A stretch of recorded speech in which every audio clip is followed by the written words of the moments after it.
Los discípulos, al ver al hombre ciego de nacimiento, le preguntaron: Maestro, ¿quién pecó, este o sus padres, para que naciera ciego? Este pasaje nos va a recordar mucho, en la respuesta de Jesús, a otro pasaje en el Evangelio de Lucas. Un pasaje que la gente no suele recordar mucho, pero también son palabras de Jesús. Hay pasajes que todo el mundo recuerda y conoce y otros pues están más en el olvido. Resulta que Jesús les dijo una vez: algunos presentes le dijeron que los galileos, cuya sangre Pilato había mezclado con los sacrificios de ellos. Había Pilatos, el gobernador, probablemente por cuestiones de sediciones, había matado a unos cuantos galileos y había mezclado su sangre con la de los sacrificios que iban a ofrecer los galileos. Entonces, ante esa cuestión que le plantean a Jesús, Jesús dice: ¿pensáis que los galileos eran más pecadores que los otros por las cosas que ellos han sufrido? ¿Aquellos que murieron eran más pecadores? Jesús contesta: no, yo os digo, pero si no os arrepentís todos, del mismo modo pereceréis. Y continúa Jesús, para completar lo que acaba de decir: y esos 18 sobre los que cayó la torre en Siloé y los mató, ¿pensáis que esos deudores eran más deudores que todos los hombres que vivían en Jerusalén? Y responde Jesús a la misma pregunta que se ha hecho: no, yo os digo, pero si no os arrepentís, todos pereceréis de modo parecido. Fijaos la profundidad que hay en esta respuesta de Jesús. Ante la cuestión de el hombre que ha muerto porque le ha caído una torre, el hombre que ha muerto a manos del opresor, ¿porque él ha muerto era más pecador? No. Y además lo recalca 2 veces con las mismas palabras: no, yo os digo. Lo dice por 2 veces exactamente igual. Luego, es Jesús recalcando una enseñanza. El hombre que sufre, sea por una enfermedad, sea por un accidente de tráfico, sea por pobreza, no es más pecador que el resto de la gente. Las desgracias no necesariamente tienen que ver con el pecado. He dicho necesariamente porque la respuesta de Jesús entera es: no, yo os digo, pero si no os arrepentís, todos pereceréis del mismo modo. Les está diciendo: no, ellos no eran más pecadores, pero si no dejáis de pecar, os va a caer el castigo, como de hecho después sucedió.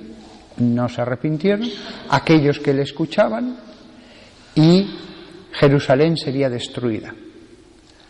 Sería visto como una cuestión política, una cuestión geopolítica de un imperio y sus fronteras, pero detrás de eso lo que había era un castigo de Dios. Porque Jesús lo dice muy claro: si no os arrepentís, luego, si se hubieran arrepentido, no hubiera pasado eso.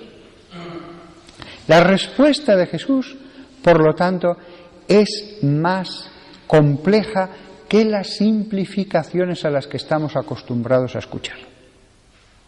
¿Es más pecador este porque está sufriendo? No. ¿Significa que no hay castigo por el pecado? No. A las 2 respuestas es no. A veces la guerra, la destrucción de Jerusalén, o la enfermedad, o un accidente, o perder el dinero, o la salud, o lo que sea, a veces sí que hay detrás una razón espiritual profunda. Yo me acuerdo de una persona muy racionalista, que él no era nada dado a creer en estas cosas, de los castigos divinos. Pero él me decía, pero hubo una vez que sí que hice yo tal cosa grave, y al cabo de unos meses de seguir pecando en aquello, caí enfermo y lo vi como un castigo divino. Yo mismo no creo en eso, pero aquello lo vi como un castigo divino y todavía hoy cuando lo recuerdo pienso que sí. ¿Estaba equivocado? No. De hecho, aquella enfermedad le hizo recapacitar y volvió al buen camino. ¿Cuántas veces a los grandes pecadores Dios les da pequeños avisos que la conciencia les dice, ves, es por esto? Y solo si siguen en el mal grave más tiempo, es cuando puede venir algo mayor.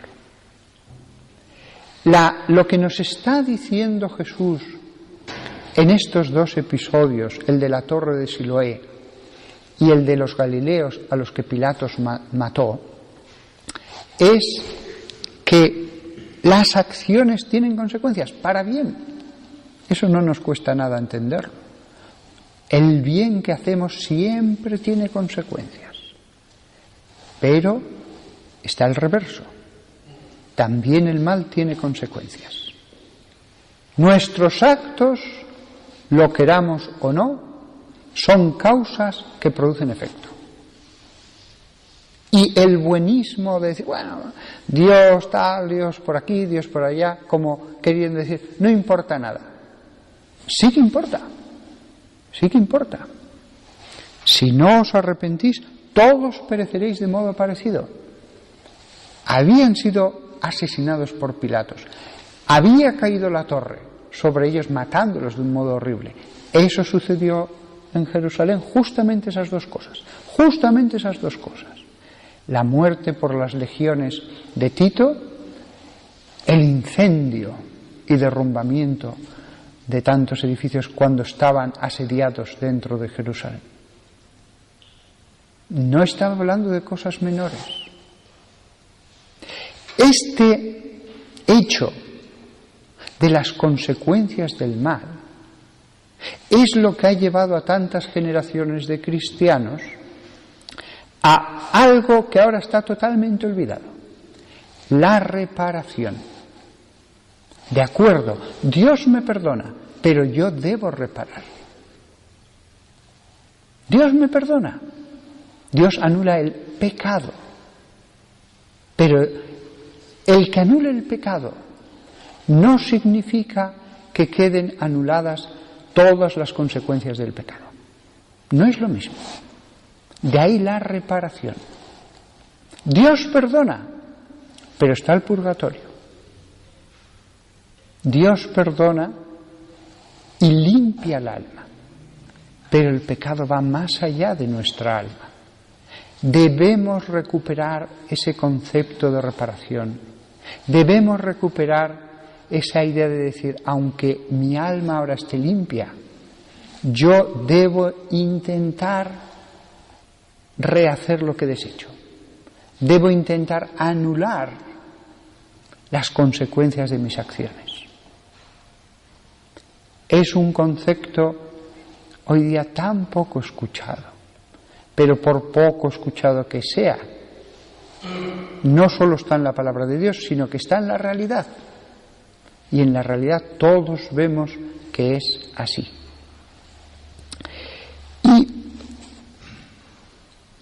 todos nosotros, cuando escuchamos estos pasajes evangélicos, tendemos a pensar en las grandes cosas, en los grandes, gravísimos pecados. Allí se ve claro como esos terribles pecados como los asesinatos, los genocidios, la opresión de los pueblos, tiene consecuencias. No basta con decir perdón, pero también en menor medida personal, podemos reparar. También nuestras pequeñas infracciones tienen consecuencias. Todos nosotros, fijaos, aunque nos hayamos confesado, al comenzar la misa, rezamos el yo confieso. Pedimos, Señor, ten piedad. Por si fuera poco, antes de la comunión volvemos a decir, Cordero de Dios, ten misericordia de nosotros. Debemos, por lo tanto, en la medida de la gracia que actúa en nosotros, intentar reparar, intentar anular todo lo que haya malo en nuestra alma, aunque sean de pecados veniales.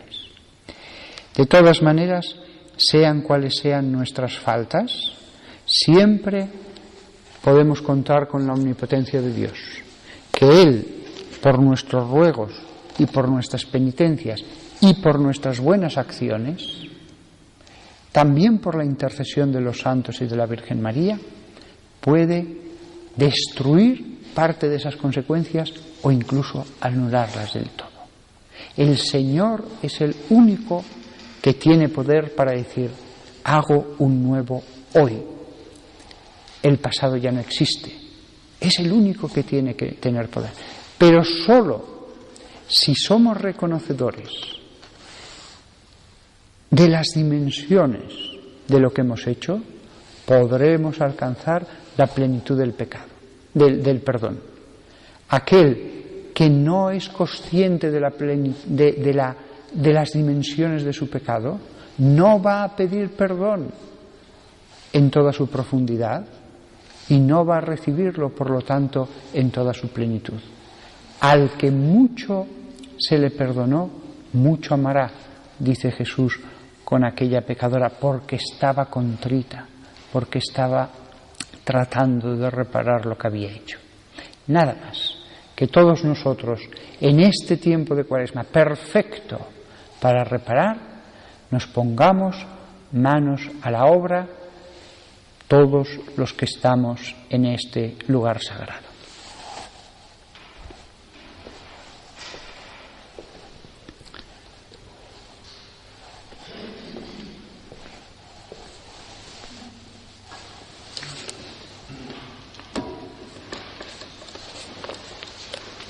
Creo en Dios, Padre Todopoderoso, Creador del cielo y de la tierra. Creo en Jesucristo, su único Hijo, nuestro Señor, que fue concebido por obra y gracia del Espíritu Santo. Nació de Santa María Virgen, padeció bajo el poder de Poncio Pilato, fue crucificado, muerto y sepultado, descendió a los infiernos, al tercer día resucitó de entre los muertos, subió a los cielos y está sentado a la derecha